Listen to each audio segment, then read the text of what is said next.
Enzymes are a type of protein that help the reactions in our bodies go faster. Without enzymes, our reactions would not happen, and we wouldn't be able to maintain homeostasis, digest food, or build macromolecules.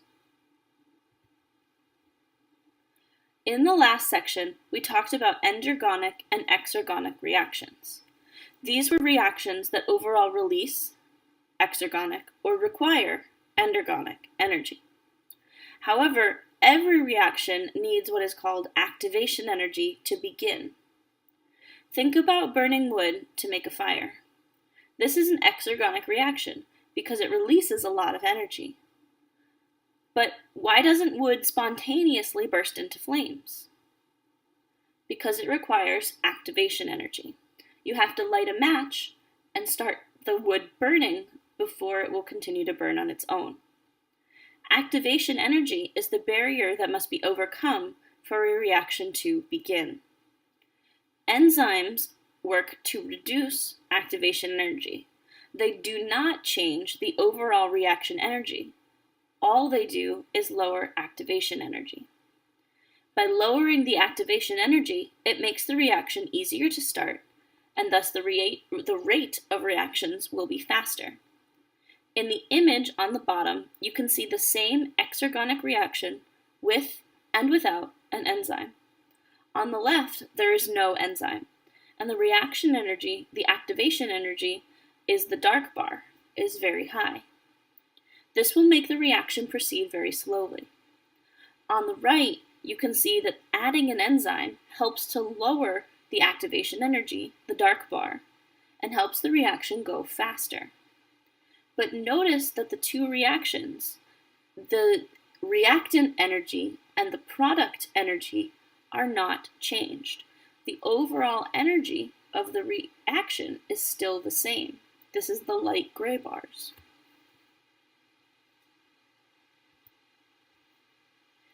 Enzymes are proteins, so they have a specific three-dimensional structure.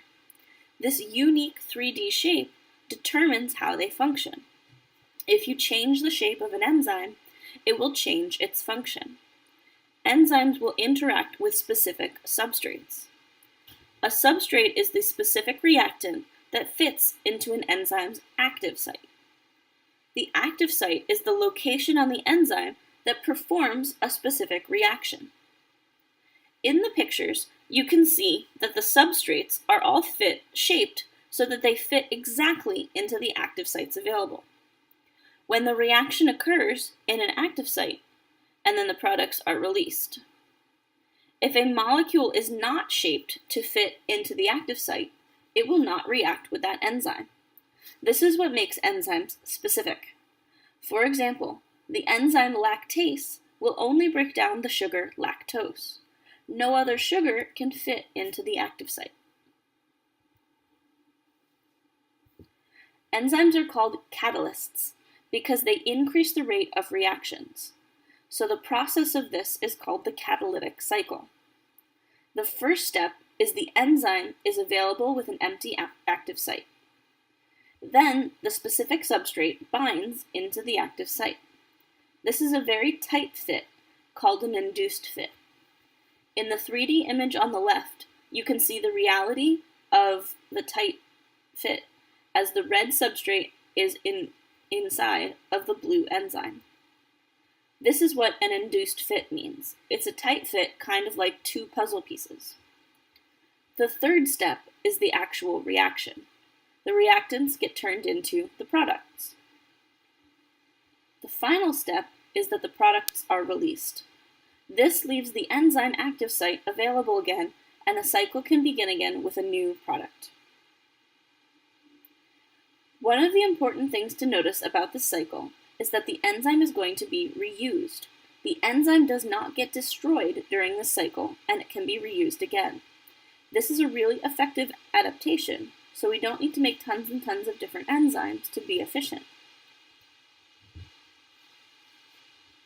Enzymes work the best at their preferred optimal conditions. Think about the word optimal. What does it mean? Optimal means the best, so it's going to make the reaction go the fastest. Enzymes will work the best at their optimal temperature and pH.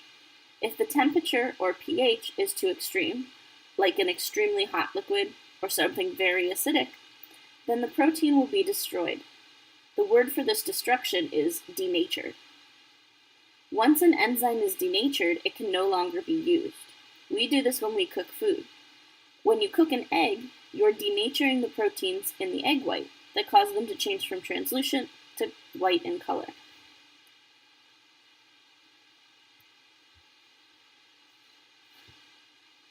An inhibitor is a chemical that prevents an enzyme from working. Think about what it means to inhibit something. It means to slow down or stop something. There are two different ways an inhibitor can stop an enzyme from working. A competitive inhibitor will bind to the active site and block it. This physically prevents the substrate from binding here to begin the catalytic cycle. This is called competitive because they are competing for the same site, the active site. A non-competitive inhibitor is a substance that binds to the enzyme at a location that is not the active site. This binding causes the active site to change shape. When the active site changes shape, the substrate that is supposed to bind will no longer fit. If the substrate cannot fit into the active site, then the reaction cannot occur. Many drugs work as enzyme inhibitors. Ibuprofen works to prevent a pathway associated with response to injury. This drug reduces the sensation of pain and inflammation. Another example is penicillin. It inhibits the enzymes that build bacterial cell walls, and this prevents the bacteria from making walls and allows our body to destroy them. Many dangerous chemicals, such as poisons and toxins, are also enzyme inhibitors. Neurotoxins, like those in some snake venoms, mess up the enzymes in electrical impulses throughout the body and can cause the nervous system to shut down. Feedback inhibition occurs when a pathway gets shut down or inhibited by the product it is designed to make. The image shows an example of this phenomenon. The pathway is designed to turn the reactant A into the product D. It will need 3 enzymes to do this, which is why it's called a pathway. When the pathway has made enough of product D, it doesn't need to make any more. So the star-shaped product D will actually go back to the first enzyme and inhibit it. This stops the production of making more product D. Once the body uses up all of the product D it has made, it will also use the one that's attached to enzyme 1. And by removing it from the enzyme, this allows the pathway to activate again. So the pathway receives feedback from the product it makes and can be inhibited or activated as needed.